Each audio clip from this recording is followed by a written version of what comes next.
Purple Daily is daily Vikings entertainment. We just want the Vikings to win a Super Bowl before we die. I will ride with this group. Seriously, man. Please. And away we go.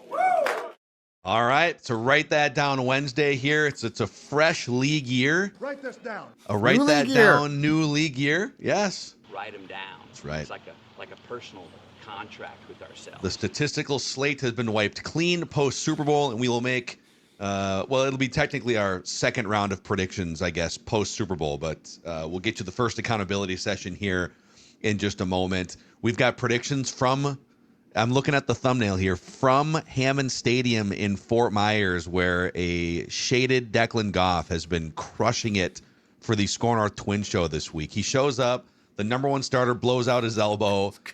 He sat down with Luke Keyshaw, one of the game's bright stars, yesterday. I think he's sitting down here pretty shortly with Derek Shelton. So if you're a Twins fan, Score North Twin Show, the number one Twins podcast out there, and Declan's doing an awesome job. But Judd, the number one gas station / convenience store in our hearts is Kwik Trip.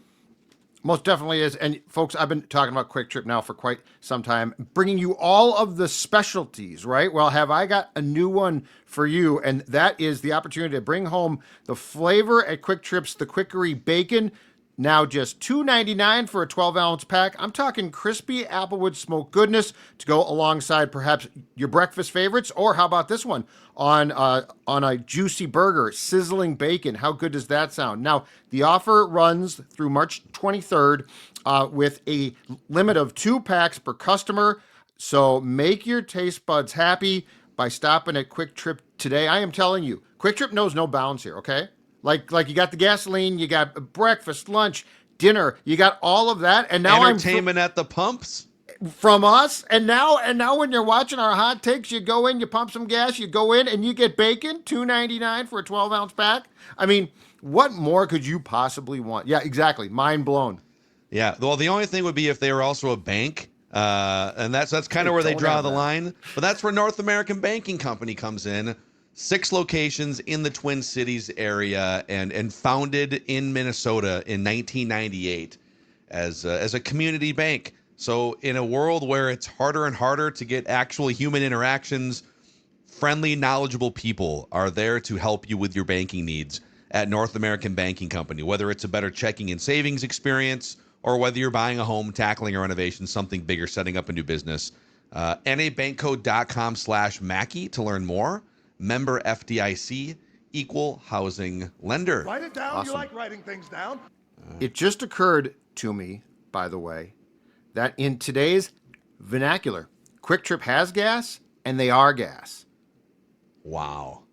And you're gassing them up on and the I'm show gassing right them now. up. I'm gassing them up, but I'm not glazing them, but they have glazed donuts. Wow. I was trying to explain to Dawn. I said, I want you to go to work today, and depending on the age of the person you're talking to, you got to use different lingo.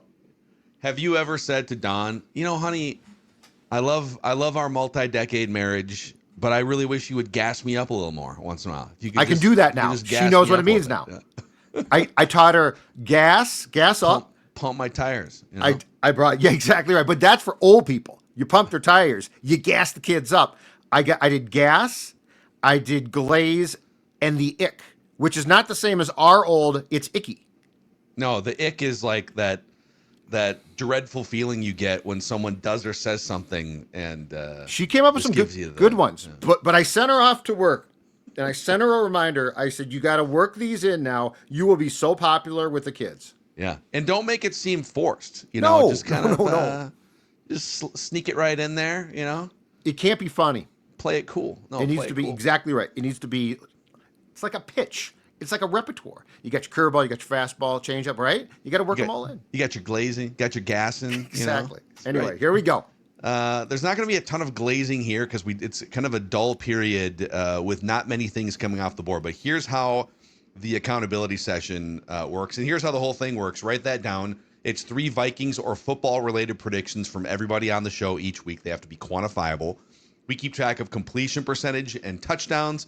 And listeners, if you want to participate like Dermot is about to, you can send Declan a message through the Score North app.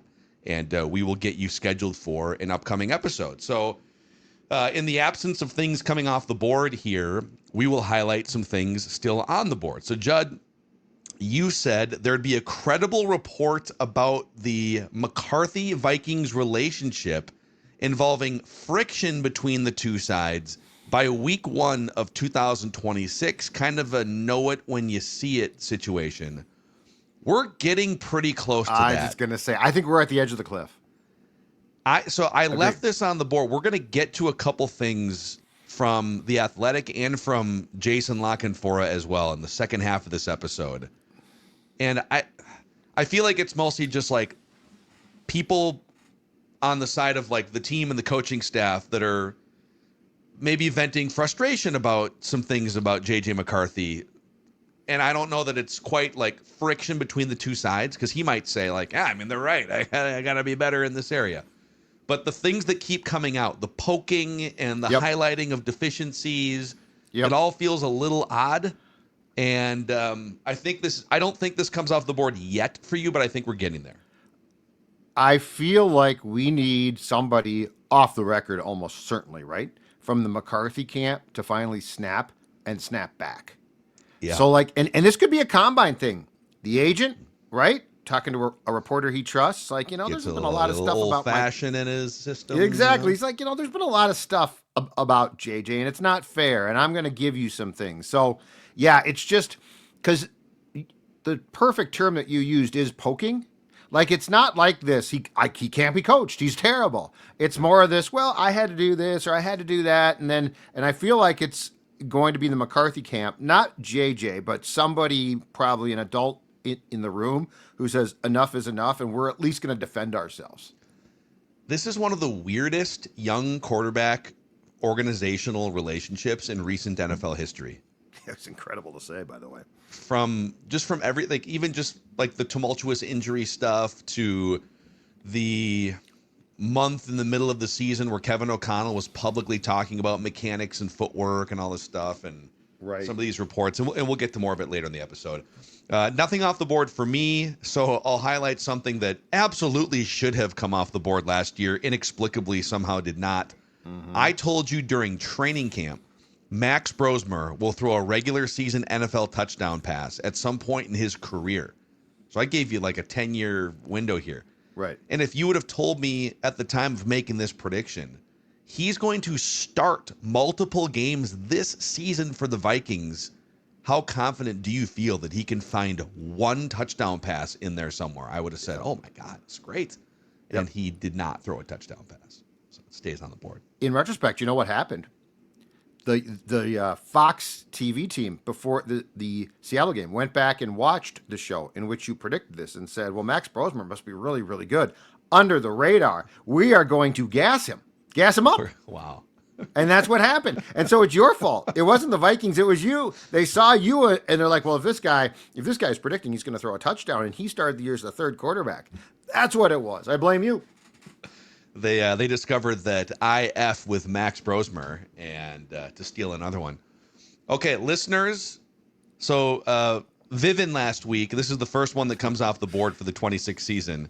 He had a Judd prediction, made you take your headphones off, and he said before the end of the Write That Down week, Judd will once again subtly undermine Sam Darnold's season or circumstances.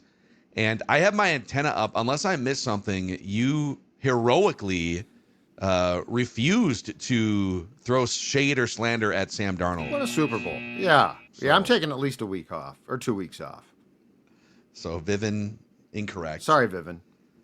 And then Declan, nothing off the board, so we'll highlight something still on the board. He said, I don't know, like sometime last year, the Vikings will hire Teddy Bridgewater by, they should say, week 1 of 2026. Okay.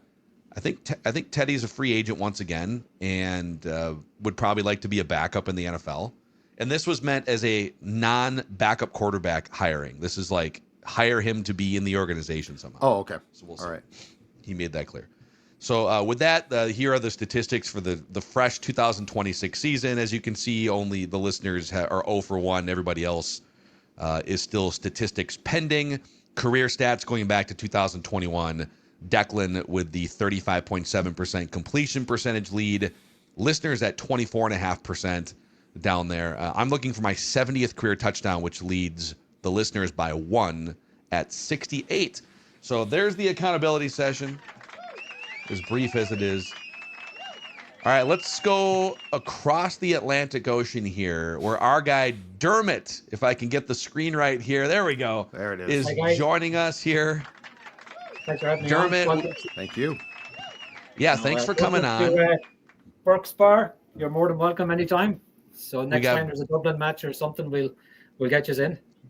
Yeah, you were showing us just like right before we hit record here, and I don't know if you're able to do this for the audience, but give us a little tour of this is like your homemade bar, right? A little homemade bar, yes. So just a small little garden there for the kids. And that side window opens up as well. It's just a bit of a stormy, windy day today, so it's closed up. And then we've got the two main men on the television. Thor talks purple up there. I love your sign. Nobody gets out sober. Yeah, I have another one here. I told myself I should stop drinking, but I wasn't about to listen to a drunk who talks to himself. Okay, those are both great. Yeah, I think we need to make a journey out there and grab a cocktail at Dermot's Burke's Bar. So yeah, give us your background. How did you become a Vikings fan? When did you become a Vikings fan? Tell us your background. Yeah, well, my surname is Burke, so it resonates from the old Normans back in the day in Normandy, and it means the land of the Norsemen, which is the Vikings. So that's where my sort of connection with them came from. I always sort of followed them at a distance. It's only really in the last, sort of like Vivian last week, not too long as a very avid follower. But the first season was Zimmer's last season, which was 2021, and actually the first two matches of that season gave me a great welcome to Vikings fandom, because it was the Dalvin Cook fumble against the Bengals and Greg Joseph missing last minute against Arizona. So it was just like, here's a perfect introduction. We're good enough to win, but we're just not going to, So, and it's sort of been a bit of a roller coaster ever since, as you guys well know. And that Dalvin fumble still remains a point of huge contention, if that was even a fumble. Right, I can't remember it in that much detail, but yes, I just remember watching it at the time. It was very close. Because his butt hit the ground, right? Am I thinking of the? Yeah, I think his butt hit the ground. It was incredibly close. Yeah. Yeah, so I think if they would have been more aggressive with like the eye in the sky kind of mysterious official that they are now, that might have been. If they passed on fourth and short or something like that, So. Exactly. Well, listen, we're going to start with you, Dermot. You make your first prediction, then we'll go over to Judd. Declan via satellite from Fort Myers, Florida, and then I'll round it out. So if you're ready to rock and roll here, Dermot. Yeah. Okay, so first prediction. I'm going all 2026 season, so I'm hoping I'll be just one behind AJ with touchdowns at the end of the season. So first one is, my research department tells me that in the last 4 seasons, the most defensive touchdowns the Vikings have scored in any season is 3. So I'm going to say this year the Vikings will score at least 3. If that's a touchdown, or we can go 4. No, that's absolutely a touchdown. Yeah, so you're saying they'll score at least 3 defensive touchdowns in the 2026 season. Yeah. So and then off the record, probably Van Ginkel, Turner, and Rodgers, maybe Redmond. Yeah, or just 3 Van Ginkel, reading the play pick sixes. The Turner one would be great news. Yeah, it was good. He's coming on. He's doing really well in Redmond as well. So hopefully we're starting getting a bit of momentum at the younger side of this roster as well.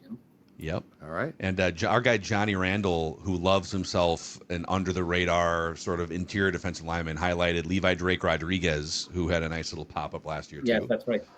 Sniffs his way into the backfield. All right, Judd. Write this down. All right, I'm going to go with some early start with 2 off-season moves as far as guys landing in different places. So write this down. Aaron Jones will be with the Pittsburgh Steelers on opening day of the 2026 season. Will Mike he McCarthy, be following his friend Mike Aaron? McCarthy is his friend. Mike McCarthy's back there. I think that there will be some obvious Packers/Cowboys ties, but Aaron Jones, I don't think his career is done. I don't think he comes back here. It probably is time. As good a guy as Aaron Jones is, it's probably time to look elsewhere.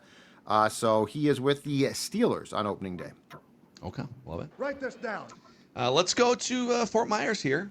Have not listened to these yet, so we'll see what old Dex Tweets has to say from the southwest portion of the country here. All right, hello friends. Dex here from sunny Fort Myers, Florida. Hammond Stadium, covering Minnesota Twins spring training. Hope you missed me on Purple Daily. Maybe you don't. Miss you guys, Mackie, Shud. Hope you're doing well. Let's start the first prediction with a Vikings and baseball related prediction. So a few years ago when JJ McCarthy got drafted, he threw out the first pitch at Target Field. I captured it, kind of went a little viral because he skipped it and bounced it, probably a precursor of what was to come. Anywho, let's do this. Write this down. The Vikings' first draft pick in 2026 will throw out the first pitch at Target Field, and they will not skip or airmail the throw. They will get the ball to the glove of the catcher. Okay, they will not skip it. They will not airmail it. They'll get it to him. Write it down. I love that prediction. I forgot about that too. He did skip it. I think I was there to watch it. And I thought, So if the hitter makes contact, does that count then? Because he said it goes to the glove, you know? Yeah, they should put a hit. That's what they should do. They should put a hitter up there for those ceremonial first pitches. Yeah. And Well, man, no hitter. you got to Right, watch okay. out if there's like a laser back up the box. It's got to part of the That's a risk. great throwing out idea. the first pitch. That's a Here's fantastic Bob idea. from corporate partnership Yep. here. Throwing out the first pitch. Eddie Rosario comes back. She Could had be an had old player. season tickets since 1961, but now we've killed her. Now let's start the Look dog. out. Hey, Twins fans. Alice, get down. Twins fans. Write this down. Okay, back to Dermot. Second prediction. Wait, did You you write mentioned Phil? Mackie? Oh, my bad. Yeah. Hold on. It's a missed assignment. We're going to have to. On Yeah, the exactly. O-line You there. missed your block. We you do missed have your now- block. You threw the ball away. Yeah. No. We do now have a ledger, so we are keeping track. They are dollar fines for missed assignments on O-line committee. We can carry this over into Purple Daily, too, if we need to. Sensitive, ultra-sensitive, instigator fine. These are all of the fines from an actual offensive line NFL room. Big baller, self-suck, false bell, bus False thrower. bell? Yeah, like if you say, like, Judd, you're being sensitive, and like you weren't actually being sensitive, that would be a false bell. I've jumped the gun, and now it comes back on me. Who's guilty of that? Sometimes me, because I'll have the cursor on the bell, Okay. and then I'll like fat finger Okay. in the middle of a show, and that could also be a false bell if you disrupt the flow of the show because you accidentally hit the bell. I got you. The Eddie Haskell fine, which is if you're being too much of like an eager beaver, kind of like looking to impress. There's the love thy captor or Homer fine. Good So for me, it God. would be if I try to inject the Vikings into a non-Vikings discussion on O-line committee, then it's a Homer fine, love thy captor fine. The late fine, if you're late for something, or the no-show fine. So Okay. head on That's a lot swivel. of That's a lot of fines right there. yeah, it might be a little sensitive. You might be getting sensitive there. That's a lot of fines. But here's my prediction. Positive Phil is tired of the negativity here. And so I'm going to give you, I think these are going to be all three positive predictions for the Vikings, but I'm going to leave them open to also happen with other teams if needed. So my first prediction is JJ McCarthy will win a playoff game as a starting quarterback at some point in his career. Could be with the Vikings. We'll I would- see. It's borderline positive. I mean, it's positive for him, but you're basically saying the Vikings still could screw it up. Yeah, but listen, like the Vikings kind of feels like they're just like some of the stuff that keeps coming out. It's just bizarre to me, this much negative Yeah. chatter and this many people being out on a guy that just turned 23 years old and showed some incredible flashes at times. I know that, well, but it was against Washington. Okay, like so nothing counts in the NFL unless you're playing the Texans defense. I'm sorry. So Positive Phil wants to just shine a little Write this down. positive light on some of these discussions. Right? And now back to Dermot. for Now your second Dermot's prediction. up. No, thank you. You must have been too excited to get to me. Okay, write this down.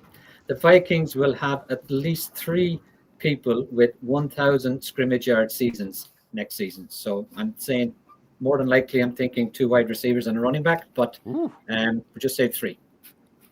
Or could be the rise of TJ Hockenson after everybody wants him to be cut. Yes, Maybe he gets his first 1,000-yard season. Or Jadarian Price, one of Thor's great loves. Yeah, okay. I like the optimism. All right, Judd. All right, you can write this one down. The Eagles will trade for Max Crosby this offseason. So Max Crosby, who I think he's going to force the Raiders' hand. So I think he's going to be traded, and I'm going to say the Eagles. He strikes me as an Eagle. Okay. He will go to Philadelphia. Yeah. I wonder if they would, because there's a lot of A.J. Brown. I think trading A.J. Brown would also result in a huge cap penalty, if I'm not mistaken. But could Brown be out and maybe Crosby? Is Mannion going to throw him the ball more or call for him to get the ball? His usage was really weird this season.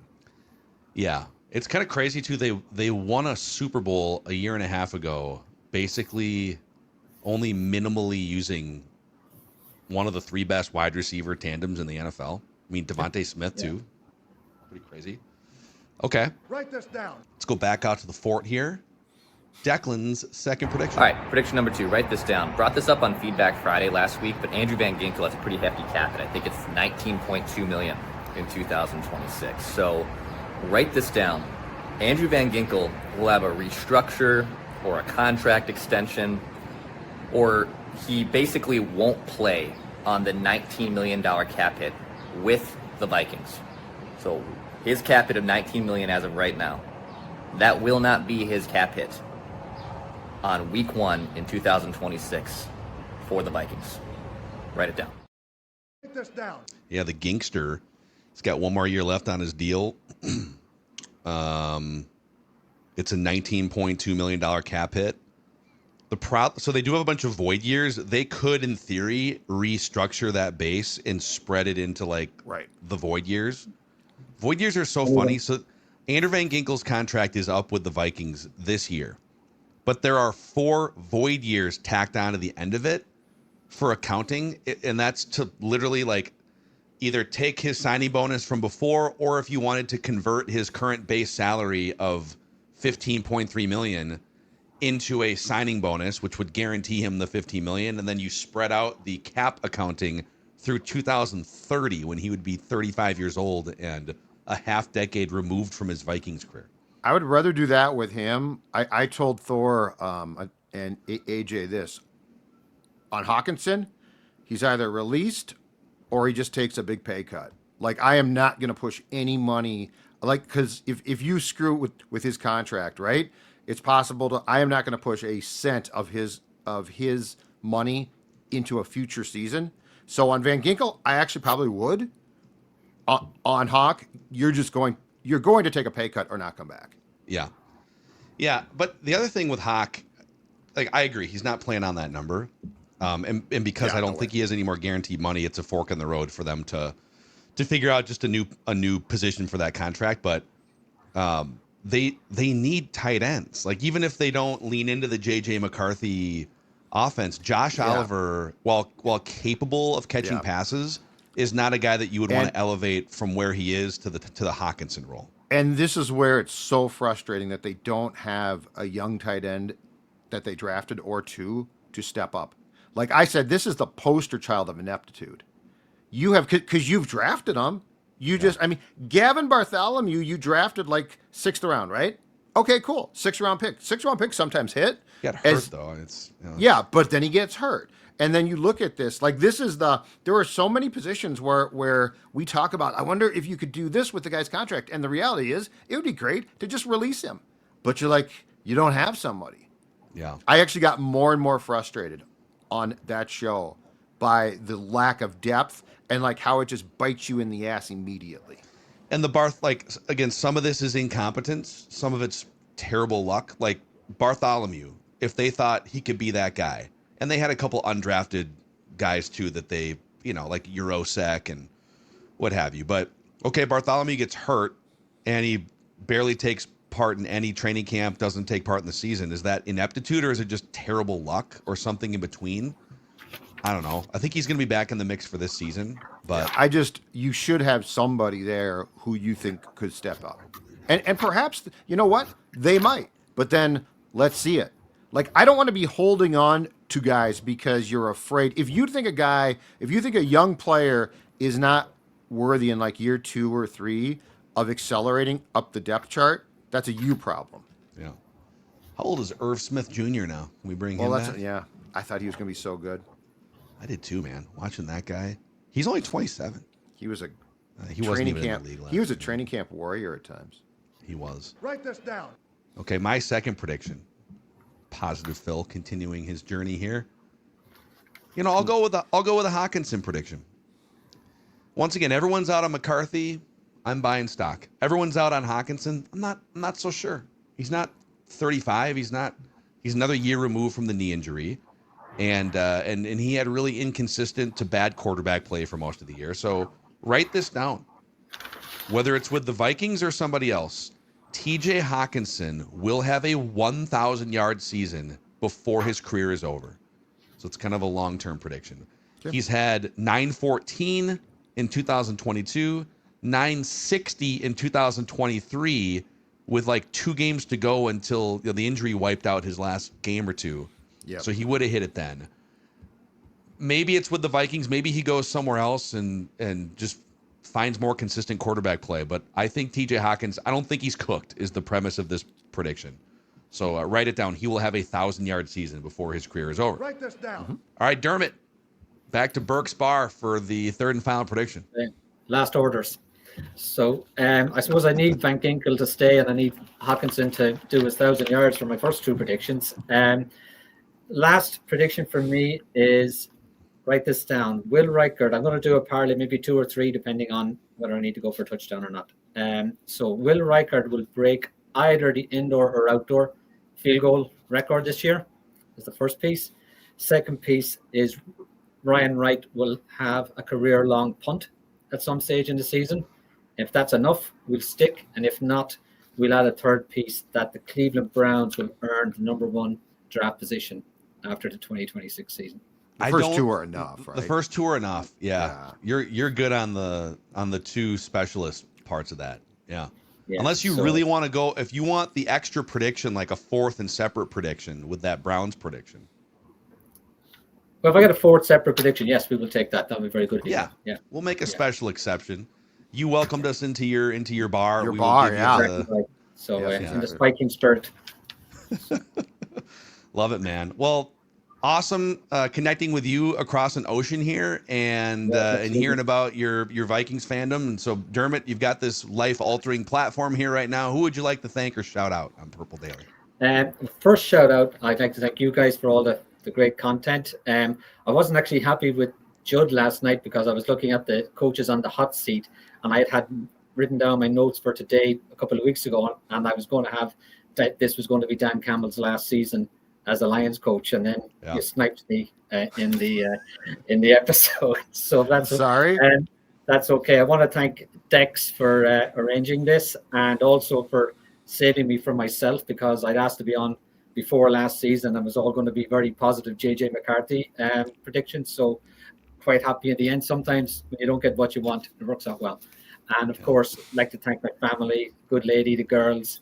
6 o'clock on a Sunday, the matches kick off in the evening over here. So we do Dad Taxi and Bank of Dad all week. And then Sunday evening is Dermo time. And then the beers flow. And then the beers flow. Exactly right. So we're trying to hopefully, we've had it for a couple of years. And we've said to a few guys, week 1 season opener, we'll try and get them down. But since we've had it, the opening day weather has just been terrible. So hopefully one of these days we'll get to live that out. So. Love it. I need some Dermo time. Some Dermo time in my life. A little Guinness maybe on tap. I tell the good lady that. She says, no, you don't. So.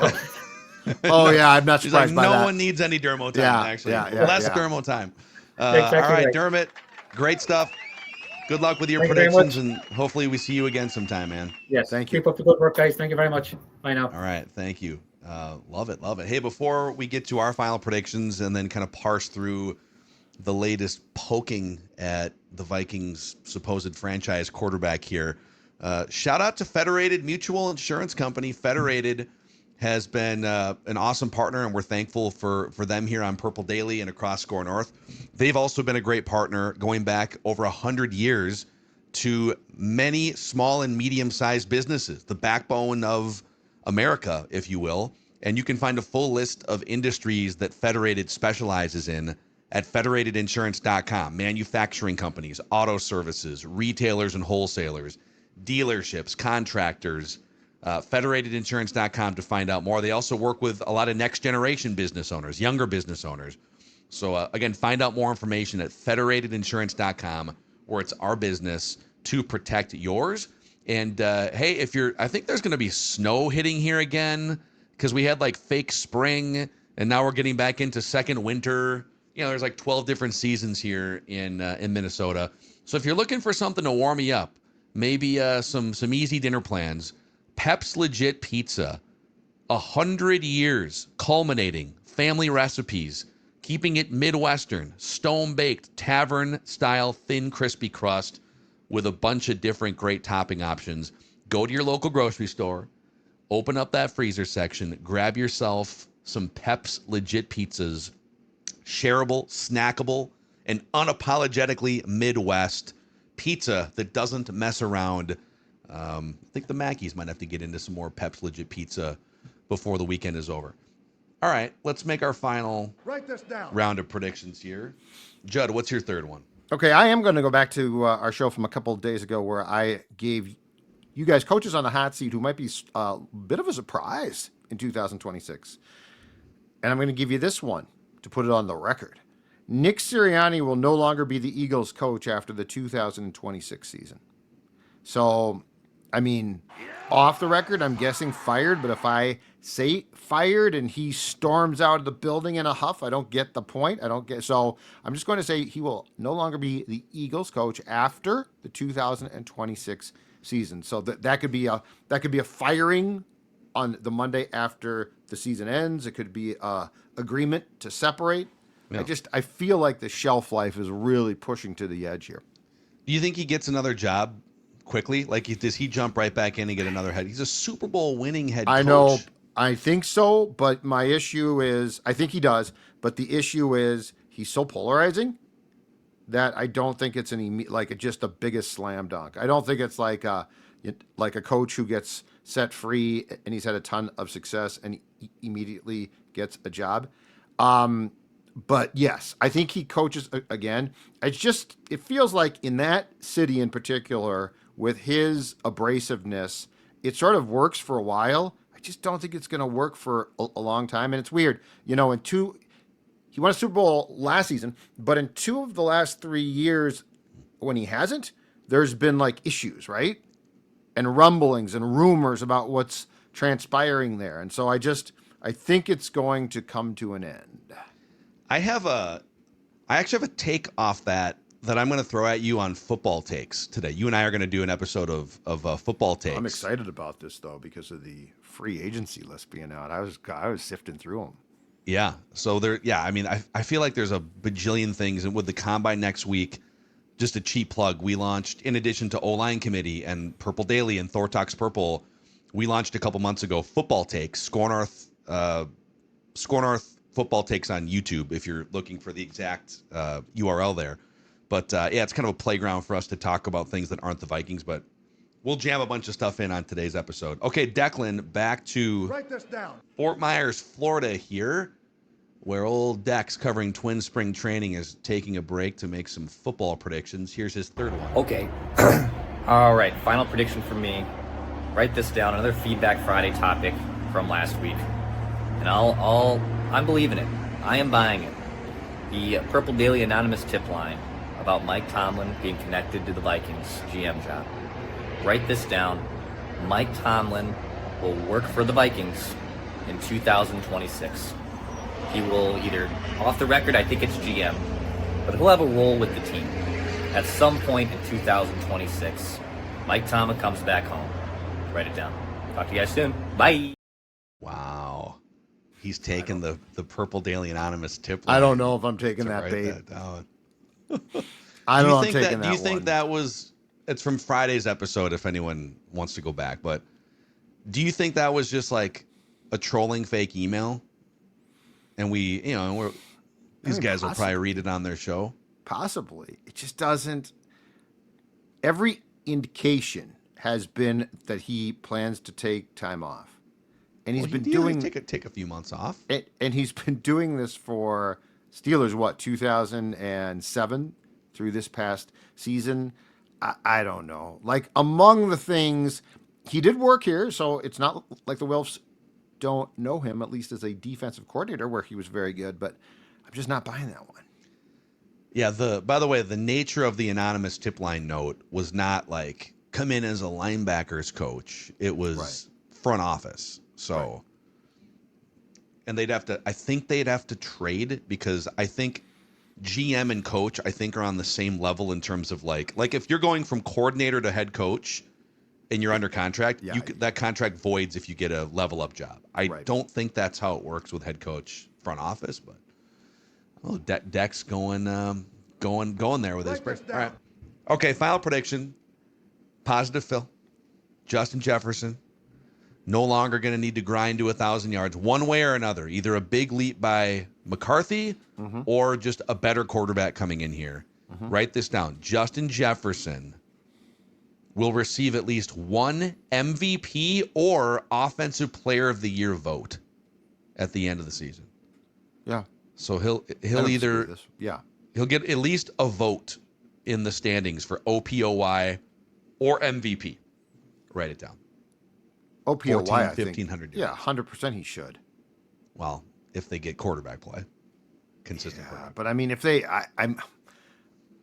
I gotta think, because it's not like, and by the way, it's not like it takes a world-beating quarterback to get that dude the ball. I will say this as well, though. There needs to be a plan for getting him the ball that probably goes beyond their ordinary means as well, right? Like, there's ways to get him the ball. As I've said too, like, if you watch the one thing in football I don't get is the whole emphasis on he's double teamed, so he is not available as a receiver. Well, that's true if he runs a route, right? But when you come off the line of scrimmage, like, you often have a corner playing press coverage, but the double has to come to you then. Like, you are not, if you go to a game and watch it, it's not like you necessarily have two guys up against you immediately. So this is my thing, is find ways, and I'm not saying this has to be like how he gets all of his catches, all right? But I think that there is a way to have a variety of ways to get him the ball, because it's not like he's a downfield guy, and if he gets the ball within 10 yards, well, he can't really run well. No, the dude's a bleeping star. Yeah, and he's not I get that I think he's the best wide receiver in the league still, even if the productivity that didn't bear that out, and he gets more attention. I 100% get all that. But he's not the first wide receiver that warrants a high level of attention. No. And so, like, there's got to be some things, like you said, schematically.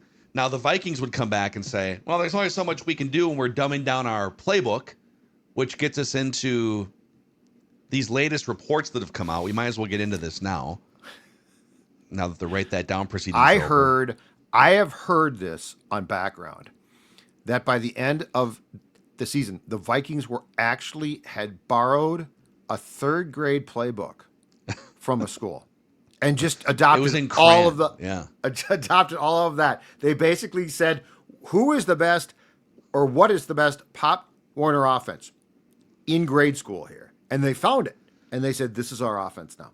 Yeah, and I had heard that they actually just screenshotted the 8 plays on the screen for Tecmo Super Bowl. And it was 4 run plays on top and 4 pass plays on the bottom. And that's what they were using on the wristband. They texted you because you were a known star in Tecmo. Yeah. They're like, Phil, what should we do? Can you, I don't know, our cartridge isn't working. Can you either blow on it or just grab a screenshot for us?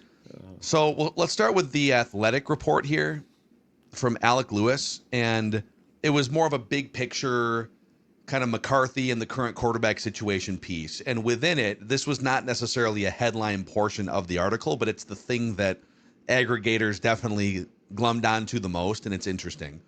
So I will read you that juiciest part here. Applying touch to passes, a pre-draft question the Vikings themselves had about McCarthy, remained a struggle for him. In 2025, Minnesota also removed most of its over-the-middle passing concepts throughout the season to keep McCarthy's line of sight as simple as possible. These limiting factors may not be deal breakers over the long haul.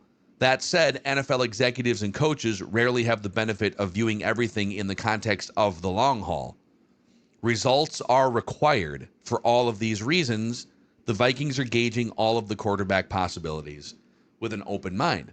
But the part about the Vikings removing most of their over-the-middle passing concepts throughout the season to keep McCarthy's line of sight as simple as possible is the thing that stood out to a lot of folks. And, the good news now with football data is you can go find statistics for over the middle and between the numbers passing. And credit to a bunch of people, but I'm getting this from VikingsOnSI.com. The first 2 games for McCarthy, he only attempted 4 passes over the middle in week 1, only 6 passes over the middle in week 2, and then he came back against Detroit and was 4 of 6 over the middle, so kind of only a handful of over the middle passes. And then the Baltimore game, it was 15, including a couple bad interceptions. Yeah, but that's also the game that they went hog wild. What he dropped back like 48 times, right? Yeah, 49 times. Okay. The Chicago disaster, until they came back at the end, he had 13 over the middle passes, and then it was 6 of 9 over the middle. Green Bay 7 of 8 over the middle. Washington 6 of 9, 6 of 7, 5 of 8. He did throw 7 interceptions over the middle, so I think to say that they eliminated over the middle they maybe eliminated some of the route concepts. Maybe they eliminated, we'd have to go back or dig deeper. What did they eliminate? Some mesh concepts or some of those like dig routes, those deep inward cutting things, 15, 20 yards down the field that are longer developing. Sure. Justin Jefferson makes his money off those. Maybe they stripped out some of those bells and whistles. But at the end of the day, the offense was much more honed doing those things, like simplifying it and taking some of those things out. So I think like my final point, and then I'll throw it to you to get your thoughts too, is I sort of hear in these discussions, not just this report, but just all of the discussion going back to last season, you have a 22-year-old quarterback with some injury stuff, and he's just hasn't played a ton of football. And so the coach and the team had to simplify some concepts to gravitate his way. Yep. It worked in the last 5 games very well for him individually and for the team. Yep. The team won every game from December 1st on. The quarterback played extremely well for the most part over that stretch when he wasn't nursing a hand injury. And everyone's annoyed by it. Yeah. So I don't really understand the disconnect here. Well, and I will say this. So if you go back to where did dumbing down the playbook come from, because it wasn't a leak and it was not the coaching staff. It was actually, if you go back, Aaron Jones brought it up. I think much to the chagrin of everyone, but he was sort of, to your point, annoyed by the fact that the playbook had to be adjusted at all for a quarterback, I think, because he's played for 1,000 years and he played with Rodgers. And so he was annoyed by that. So just to be fair, because there does seem to be a lot of stuff now that's coming out that it's like, is this like in hindsight, like shots being taken? Like what's going on here? But in that case, it was Jones. And I think that there was an annoyance with the entire thing. And there was 100% a huge annoyance with how the season went. And I would also say that McCarthy is taking strays, fair or not, for getting hurt. Like, I think that's, if you really cut to the chase, okay? And I bet Searles and Boone would confirm this. I think the injuries really, as they add up, start to annoy guys because this is a man's league and it's a tough league, and you can say what you want about that, but this league has some tent poles that are not going to change. Like the guys who play this sport are wired differently. But all of that being said, I guess I didn't feel the over the middle was like a huge problem. And I'm guessing they took, I think you're right. I think they took some concepts out. Like, I think it's a broad brush to say, and it's not proven to be true, that they just quit passing over the middle. I do think it's probably correct to say that they scaled back on things. And by the way, with a quarterback, sometimes you have to. Certain guys have strengths. I mean, that might not change. Like, every quarterback does not have the skill set to do everything perfectly. Kirk, example there. Sam Darnold, great deep ball. But you know what? The 10 to 15 yard pass could be dicey at times. Not saying he can't do it, but it could be dicey at times. So it's funny to me. What's Phil? What's transpiring here is you got a lot of like frustration in hindsight, or that people gleaned, to use your term. That's all coming to fruition now. And my issue is this: I cannot tell you right now, as both sides have had time to cool off and separate here, I cannot tell you where things exist in the relationship between McCarthy and the Vikings. I can't tell if it's terrible. I can't tell. It feels like it's all, for the most part now, very dumping on JJ. So where, because for this to work, there has to be a relationship. Where does that stand?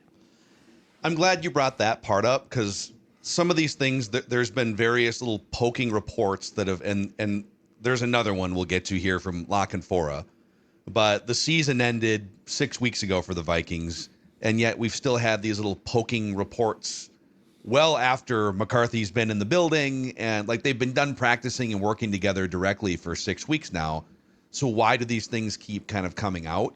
And it may seem, as you're consuming these reports, that it's someone internally that's like picking up the phone or sending a text, continuing to poke now. What we don't know is oftentimes these reporters, and you've been on beats, I've been on beats, you gather information that's relevant off the record, on the record, over a period of time, sometimes during the season. Yep. And you're reflecting back on something, or kind of going back in your notes on something, and maybe bringing something to the forefront months later. Mm-hmm. Is this something like the removing the middle of the field passing concepts thing? Is that something that came up in the middle of the chaos in like October or November or December? And it was a point of like venting or frustration behind the scenes. And I'm not like ripping Alec or the Athletic. I mean, like, it's information that's relevant to the discussion of who's going to be the Vikings quarterback. Mm-hmm. I don't know if the Vikings are continuing to poke in the moment, or if it's just stuff that was frustrating 3 or 4 months ago that's being contextualized now. And I think that distinction is important when trying to figure out what their current relationship is. Absolutely. And the other thing too, so as this information sort of in air quotes breaks, because you're right, we don't know when this stuff was said. I think the next report that you're about to read from is Jason at CBS still, or is he now at a radio station? I think he's been long gone from CBS. Okay, so Jason Lockenfora, you're about to read his report, and what intrigues me about this one is sometimes things got out from a building, and like agents and people internally that don't have a thing to do with the Vikings find out. And they will also, as you're about to illustrate, they'll also talk about things. So like there's just a lot, but there just seems to be, the air seems to be polluted. And I will say this, I don't think it helps McCarthy's cause, and it's not the reporter's job, but I don't think it helps McCarthy or the relationship right now to seemingly have information the public didn't know previously get out. Now, I find it intriguing, so I'm not saying it shouldn't, but again, it creates this sort of unnecessary, probably if you're the Vikings or JJ, this unnecessary rift that can exist based on information that an agent or a GM with another team might have found out in November. Yeah, so Lockenfora, who previously has been an NFL insider for NFL Network, CBS. Now this article is from Sports Boom. Okay. Oh, I guess he's long gone from CBS. You're correct. But he still has connections in the NFL. Oh yeah. And he says McCarthy has proven to be difficult to develop, according to multiple league sources, with his erratic playing no small role in the franchise recently moving on from its general manager. Quote from one NFL general manager who is exploring myriad quarterback options: they can say what they want publicly, but they have some serious questions about McCarthy. Look, they're signing someone else to push him, and it's not going to be some stiff on a vet minimum contract, is what the anonymous general manager said. He went Slappy. Same as Slappy, as stiff.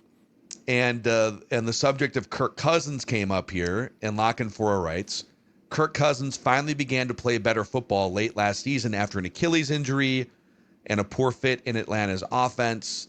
A personnel executive on another quarterback-hungry team said, quote, Kirk is going to get a decent contract. Don't worry about that. So even the league knows, that guy's not going to play for $1 million. Yep.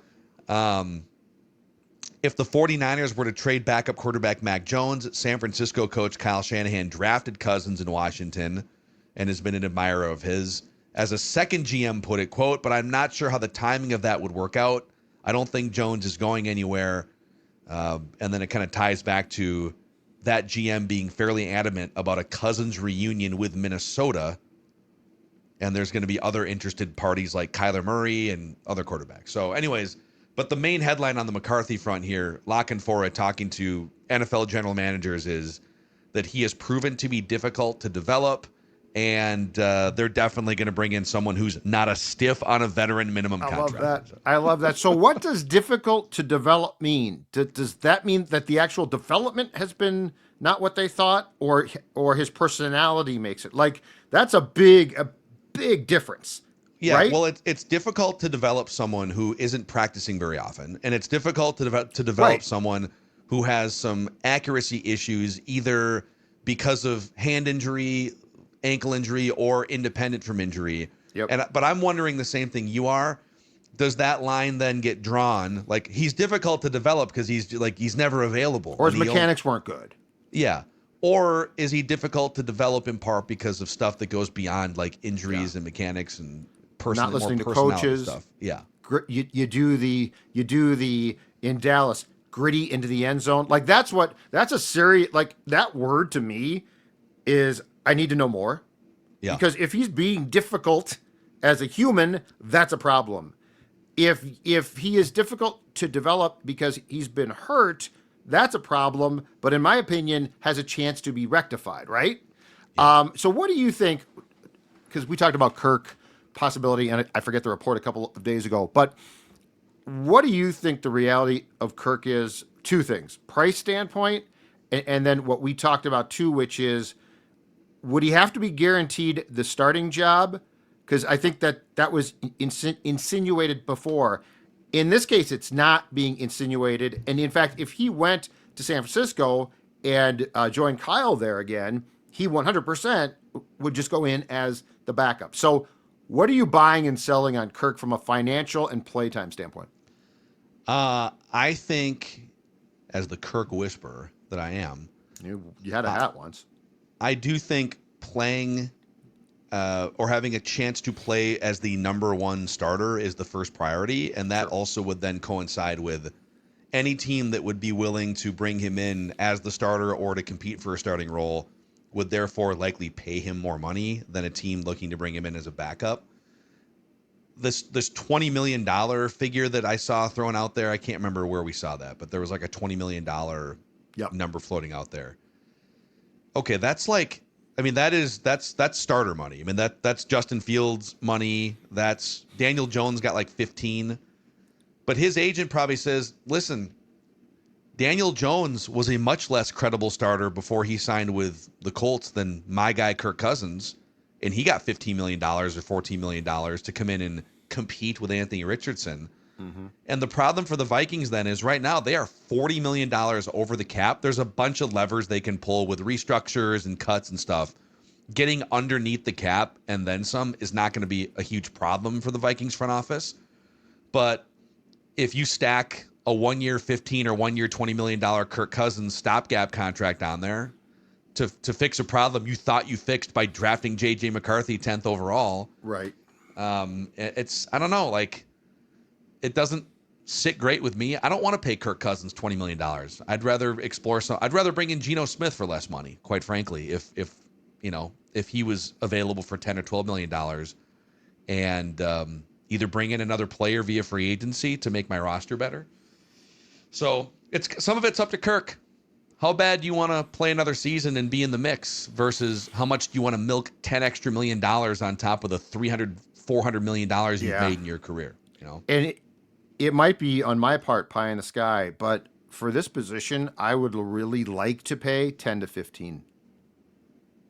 I'd be willing to go as high as 15.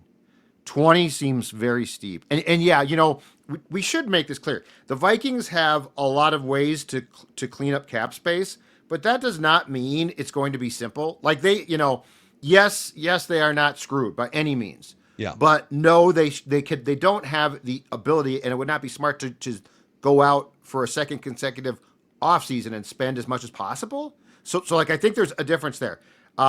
To paint it that they are absolutely in salary cap hell or trouble, they're not.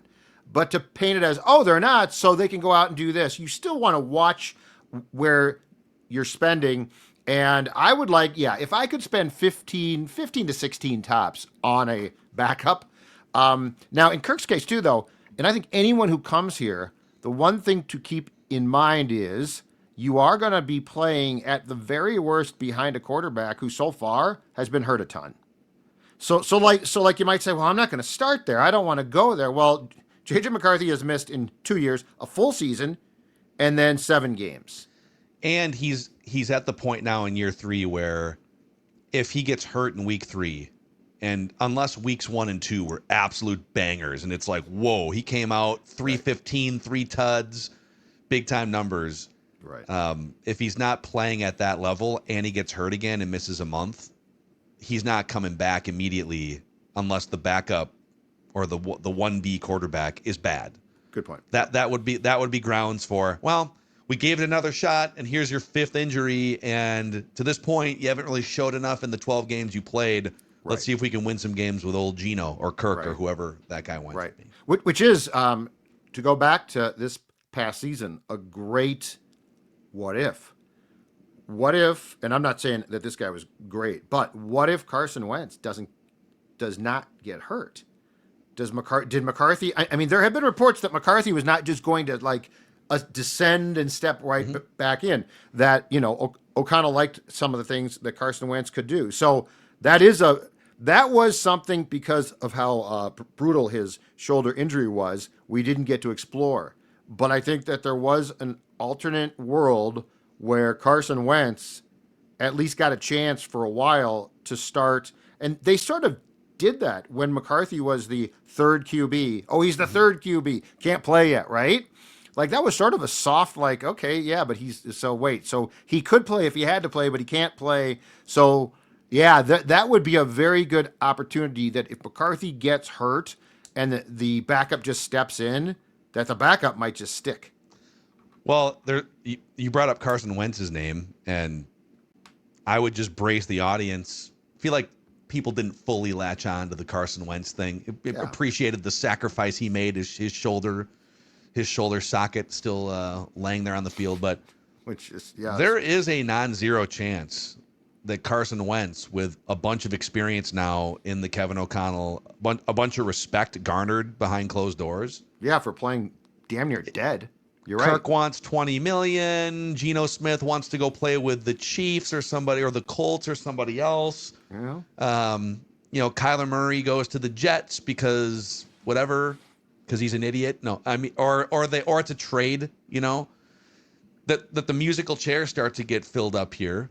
Although I do think the Vikings would be the most appealing of the musical chairs. So yeah, we'll see. But I'm just saying there is a non-zero chance Carson Wentz is back in a Vikings uniform in 2026. They had an enjoyable experience with him. Yes. And they liked the way that he picked up the system for the most part and grinded. He played with his left shoulder hanging by a thread, which in football in the football world impresses teams. Like I'm sure the Vikings were very impressed. I mean, that guy basically played until the training staff had to go pick up his arm off the field and carry it off and reattach it. So yeah, I feel like to go back to what you said earlier about this, I feel like that would have to be, at least speaking for myself, a big brace. Like a roller coaster harness for him to come back. It'd be like, really? That's your choice? But I do think you might be right. Yeah, I mean it doesn't really excite me. It's not one like bit. one of your top 3 options, but as they go through, okay, let's say Mac Jones is I'm sure the first call they make is to the 49ers and say, hey, 1 year of Mac Jones, we'll give you a 3rd round pick, 4th round pick, and they say, nope, got to be a first. Okay, bye. Cardinals, are you cutting him? You cutting Kyler Murray? No, it's going to be a trade, and the Jets have made an offer because that's the only way they can get him. He wouldn't sign there on his own free will. Bang. People are kind of like I hear some buzz that like, oh, they're gonna, like Albert Breer reported on Cowherd Show a couple days ago that they're probably gonna cut Kyler Murray. Well, if the Jets want Kyler Murray, they're not getting him if he hits the street, because he's not gonna. I don't think he would like willingly sign with the Jets versus the Vikings or other teams. So if you're a team like the Jets and there's maybe 2 or 3 others, and the draft isn't providing you a quarterback solution, and you'd love to buy low on that secondary quarterback market, you would probably be willing to trade for him. I mean, dude, the Steelers, desperate for a quarterback, they got a bunch of day 2 and day 3 draft picks. I think there's going to be a trade market for Kyler Murray before it's all said and done. But all of these dominoes apply to the Vikings. There might be. Oh, absolutely. So if Carson Wentz, to explore this space, which I hate to do, but I will, if Carson Wentz returns here, to me, that would mean that the door remains more open for JJ McCarthy than I have sensed at times. That's what I can't decide. Like it either means, oh, they actually like, because we have 3 or 4 weeks until they would probably make this decision. And McCarthy presumably has been working out, and I'm sure they're staying in touch. They can't do official practices and workouts for another couple months. But if it's Wentz, let's say, I think it means they're pretty cool with where McCarthy's at. And some of these little poking reports are more stuff from like the heat of the moment in the season. And they're going to give him a real chance to kick the door open here with a safety blanket that they like and trust. It either means that, or it means the same thing that happened a year ago happened again, and they overestimated a couple of their plan A, plan B, and thought they had one in the bag, and oh my God, we're left holding an empty bag. And I think if that were to happen again, more people lose their jobs. So like that's such a huge factor, I think, in what the Wolves probably rightfully so bristled about. I mean, can you imagine if they have to know, okay, even if guys want to play here, Justin Jefferson, O'Connell, I think with veteran QBs still has a really good reputation. They have to know that they could not get caught with their pants down again, because that's what happened. Yep. Which is why they're probably going to overcompensate and be a little more aggressive. And maybe that means that they would, because if you're the Cardinals right now, what you're trying to do is create a market where you can get some sort of compensation for Kyler Murray, right? Yeah. And you can go to the Vikings and say, listen, man, like the Jets called, the Steelers called. Yeah. We're probably not going to cut him. So if you want him, you're going to have to trade for him and take on the 2 years and $79 million. If I was in charge here, and God knows we think O'Connell is, we're not quite sure, but I think that it's KO in charge. But if I was in charge here, one of the most important things to me, though, especially if I'm going to if I'm not done with McCarthy, is this: the game's played. And Kyler's attrition of being hurt more and more really scares me now. It really scares me, because I think it would be a situation. I mean, worst case is trying to explain to the Wolves why McCarthy and Murray are both hurt in like week 9. And then you go back to the well once again. Max Brosmer time. Let's go. Yeah, and then he throws a touchdown.